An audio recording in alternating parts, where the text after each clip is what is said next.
Thank you, Mr. Speaker.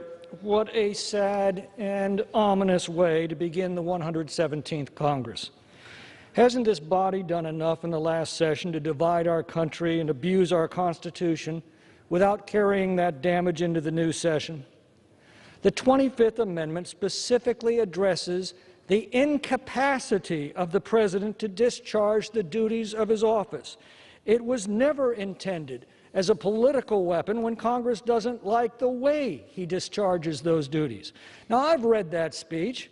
He never suggested rampaging the Capitol and disrupting the Congress.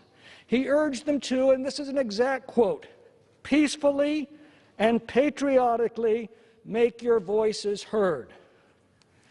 Now, many of us Republicans joined a bipartisan vote to respect the Electoral College votes, despite our suspicions and our misgivings and our desires.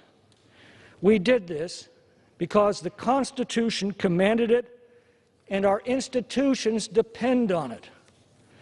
Now, today, those same principles should compel a bipartisan vote to oppose this grotesque abuse of the 25th Amendment. Last week, the majority argued that the President tried to misuse the Constitution to overturn the votes of the Electoral College. Well, he asserted no direct power. Rather, he urged the Vice President and Congress to do so. Many of us declined his bad advice. Yet this week, the majority directly is asserting power to misuse the 25th Amendment in a manner that does overturn the votes of the previous Electoral College. Don't they see that they are committing directly the same offense they accuse the President of committing indirectly?